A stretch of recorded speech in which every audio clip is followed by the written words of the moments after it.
Bonjour à toutes et à tous.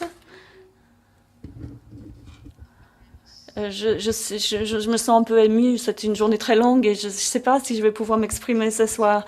Moi, je fais partie du groupe La Boulangerie du Coin, Home Baked. Et en fait, vous vous rappelez, c'était vraiment une présentation qu'on a eue en début de journée. Donc, c'était l'histoire de la Boulangerie du Coin. Et nous avons créé ce projet dans un quartier de la ville de Liverpool qui s'appelle Anfield, donc qui est à côté du stade du club de foot. C'est là où j'ai grandi. C'est ma ville, c'est mon quartier. Et quand je venais à Lyon il y a quelques jours, j'ai dû demander ce que c'était qu'un CLT, même si j'en fais partie maintenant et je suis fière d'être un membre du conseil d'administration d'un CLT, mais je savais pas ce que c'était qu'un CLT. Mais en fait, c'était par accident que j'ai fini par être membre d'un conseil, d'un CCI Trust, parce qu'en fait, moi, je suis du coin, je suis de la boulangerie du coin, donc c'est là où j'ai grandi, c'est mon quartier. Et aussi, il s'avère que je suis artiste, donc il fallait que ça m'arrive. En fait, c'était pas vraiment un hasard que je vous retrouve ici, je pense.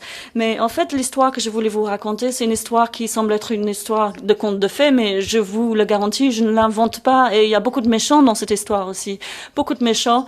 Mais je voulais vraiment mettre en accent le type de personnes qui étaient impliquées dans notre projet, qui a pu rendre cette histoire, transformer cette histoire en conte de fées, pour vous montrer que l'Angleterre, bon, c'est pas forcément le pays bucolique dont on parle, c'est pas des vallées vertes dont on parle. En fait, en Angleterre, nous avons beaucoup de voyous, nous avons, je vais pas non plus utiliser des grands mots, mais on a des idiots qui sont à la tête du pays, et peu importe qu'il s'agisse du Parti conservateur ou travailliste, c'est la même chose, c'est le même panier pour moi. Et en fait, c'est le gouvernement travailliste à l'époque qui avait vendu en fait toutes les maisons et qui a vraiment détruit le projet de régénération de la ville. Et ils ont détruit l'une des plus anciennes communautés de la ville de Liverpool, et c'est ma ville.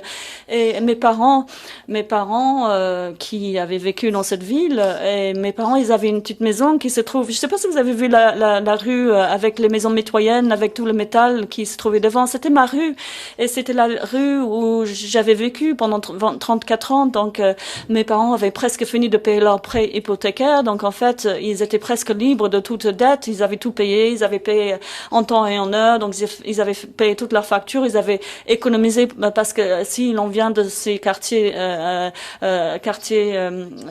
populaires, on n'est pas des Néandertals, on est bien éduqués aussi, on peut aussi payer nos factures, on peut faire des choses, on peut respecter la loi, mais le problème c'est que les gouvernements nous mettent dans une catégorie de personnes dépravées, des gens qui ne respectent pas la vie, mais ma famille n'est pas du tout dépravée, mon père, ma mère, ils ont toujours travaillé, on a des valeurs, mais en fait, on nous traitait de tous les noms et on savait qu'on nous traitait de ces noms parce qu'ils voulaient racheter nos terrains, ils voulaient racheter nos maisons.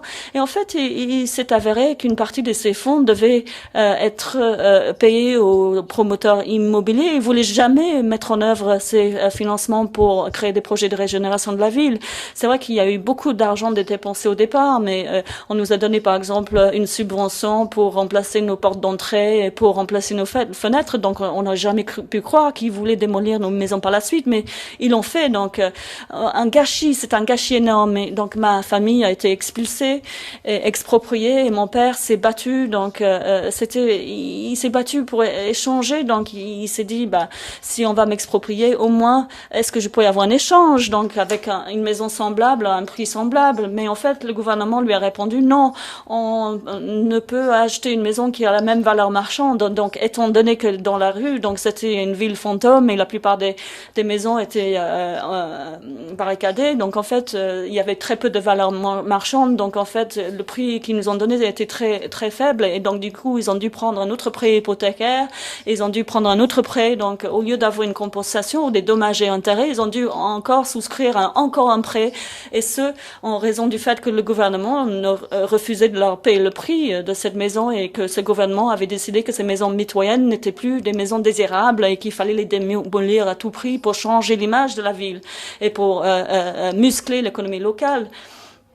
Et pour régénérer le quartier, c'était mieux de démolir ces belles maisons anciennes, mitoyennes, et les remplacer avec des nouveaux bâtiments sans aucun caractère, parce que on sait que c'est facile de remplacer une maison avec deux maisons là où il y avait une par le passé, et le promoteur immobilier, et évidemment, lui, il en tire le meilleur profit.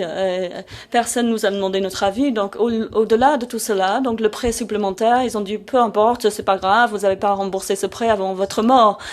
Donc mes parents ont dit mais c'est qui doit rembourser le prêt? C'est les enfants évidemment. Donc mes parents ont répondu donc on nous exproprie notre maison, donc on doit prendre un prêt, et ensuite on doit prendre un autre prêt parce que vous refusez de nous donner des dommages et intérêts. Et maintenant vous dites qu'il faut passer cette dette à nos enfants. Ils disent oui mais on va leur donner 12 mois pour payer, 12 mois de répit avant de commencer à payer. Donc moi je dois aller en prison si je ne paye pas. Moi je préfère aller en prison plutôt que de payer un centime de ce prêt. Mais au milieu de tout ceci, donc j'ai rencontré un artiste de Rotterdam, et moi je suis artiste moi-même aussi, donc je me suis dit pourquoi pas travailler avec elle.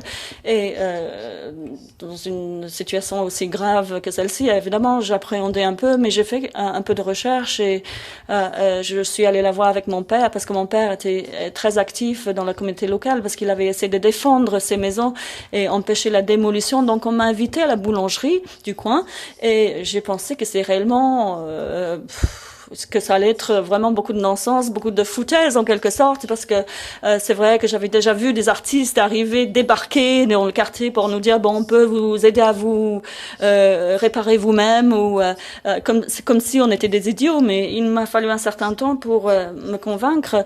Mais je suis ici aujourd'hui, et c'est vrai que je savais même pas que je viendrais à Lyon aujourd'hui, mais ceci ne faisait pas partie du plan au départ.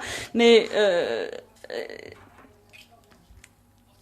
le projet, c'est un projet qui consistait à nous mettre tous dans un seul espace, donc les gens du même quartier qui avaient été complètement éparpillés, et donc on nous a rassemblés encore une fois. On a commencé à raconter des histoires, on a commencé à expliquer l'histoire de cette rue. Est-ce que la maison existe encore? Moi j'étais très triste quand je suis partie, etc.